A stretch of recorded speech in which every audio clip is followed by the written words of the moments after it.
രാം നാരായൺ രാം. പ്രകൃതി എന്ന വാക്ക് നിങ്ങൾക്ക് നന്നായി അറിയാം. എന്നാൽ നിങ്ങൾ അറിയാമോ, പ്രകൃതിയിൽ നിന്ന് നിങ്ങൾക്ക് എന്ത് ലഭിക്കുന്നു? നിങ്ങൾ പ്രകൃതിയിൽ നിന്ന് എന്തൊക്കെ കൈക്കൊള്ളാം? ഭൂമിയുടെ നിലവിലെ അവസ്ഥ എന്തുകൊണ്ടാണ് ഇത്തരത്തിലായത്? ഇത് എങ്ങനെ ശരിയാക്കാം? ഇന്ന് ഞങ്ങൾ ഇതെല്ലാം നിങ്ങളോട് വിശദീകരിക്കുകയാണ്. ഭൂമിയിൽ മനുഷ്യർ ജീവിക്കുന്നു. എന്നാൽ മനുഷ്യൻ ഭൂമിയിൽ എവിടെ നിന്ന് വന്നതാണെന്നത് വലിയൊരു ചോദ്യമാണ്. വാസ്തവത്തിൽ മനുഷ്യന്റെ ആത്മാവ് ആദ്യം ആകാശത്ത് അലഞ്ഞുതിരിയുന്നു, പിന്നീട് അത് സൂര്യനിൽ ലയിക്കുന്നു.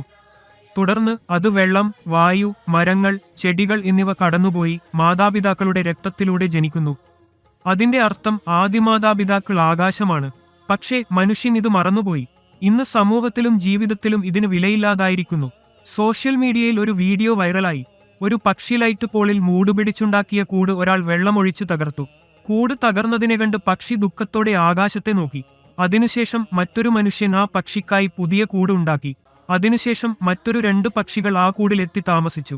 പക്ഷികൾക്ക് അറിയാം ആകാശം എല്ലാമാണെന്ന്. പക്ഷേ മനുഷ്യൻ ബുദ്ധിയുള്ളവനാണ്, വിദ്യാഭ്യാസമുള്ളവനാണ്, അങ്ങേയറ്റം വിവേകമുള്ളവനാണ്. അവൻ എന്തും ചെയ്യാൻ കഴിയും, നല്ലതും ചീത്തയും. അവന് അവകാശങ്ങളുണ്ട്, എന്നാൽ സൂര്യന് അവയില്ല. ഒരു മനുഷ്യൻ ദുഷ്കർമ്മം ചെയ്താൽ അവൻ മാത്രമല്ല, ഭൂമിയിലെ എല്ലാവരും അതിന്റെ ദുഷ്പരിണാമം അനുഭവിക്കും. ആകാശം മനുഷ്യരുടെ മാതാപിതാക്കളാണ്. ആകാശത്ത് അനന്തമായ നക്ഷത്രങ്ങളും ഗ്രഹങ്ങളും ഉണ്ട്. എത്ര ശാസ്ത്രജ്ഞരുണ്ടായാലും ആകാശത്ത് എത്ര നക്ഷത്രങ്ങളുണ്ട് എന്ന് കൃത്യമായി പറയാൻ കഴിയില്ല. ഭൂമിയിൽ ആകാശത്തിലെ നക്ഷത്രങ്ങളെ എണ്ണാൻ കഴിയുന്ന ഒരാൾ പോലുമില്ല. സമുദ്രതീരത്തെ മണിക്കരകളെ എണ്ണാനാകുമോ? ആകാശത്തിൽ കാണുന്നതെല്ലാം ആകാശത്തിനകത്താണ്. ചെറുവിത്തുകളുടെ രൂപത്തിൽ നക്ഷത്രങ്ങൾ ജനിച്ചു, ഇന്ന് അവ വലുതായി. സൂര്യനും ഒരിക്കൽ ചെറുതായിരുന്നു, എന്നാൽ ഇപ്പോൾ വലുതായിരിക്കുന്നു. ആകാശം സൃഷ്ടിച്ച ഈ പ്രപഞ്ചത്തിന് എന്തെങ്കിലും വിലയില്ലേ?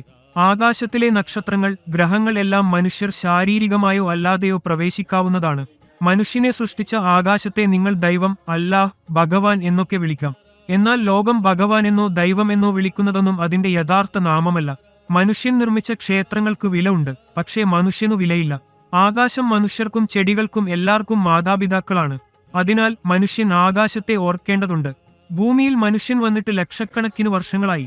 എന്നാൽ ആരും യഥാർത്ഥ മാതാപിതാക്കളുടെ പേര് അറിയുന്നില്ല. അത് രാം നാരായൺ രാമാണ്. ഇവിടെയുള്ള രാം രാജാ ദശരഥന്റെ മകൻ രാമനല്ല. ആകാശത്തിന് പേരാണ് രാം. മനുഷ്യർക്കായി ആകാശം തന്നെയാണ് എല്ലാം. ദൈവം സൃഷ്ടിച്ചതെന്തെങ്കിലും തെറ്റാണോ? എന്നാൽ മനുഷ്യൻ സൃഷ്ടിച്ചതൊക്കെ ശരിയാണോ?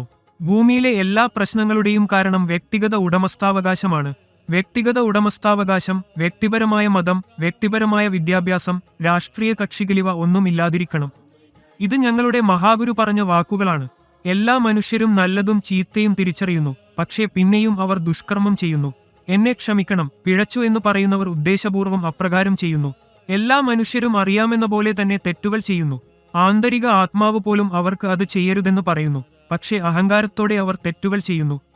അതിനുശേഷം പിഴച്ചു എന്ന് പറയുന്നു. തെളിവുള്ള തെറ്റുകൾ ചെയ്യുന്നവർക്ക് ശിക്ഷ ലഭിക്കണം. അതുകൊണ്ട് ഭൂമിയിൽ വ്യക്തിഗത ഉടമസ്ഥാവകാശം ഇല്ലാതിരിക്കണം. മനുഷ്യൻ നിർമ്മിച്ച ഭരണഘടന, രാഷ്ട്രീയ കക്ഷികൾ, മതം ഇവയെല്ലാം നീക്കം ചെയ്യണം.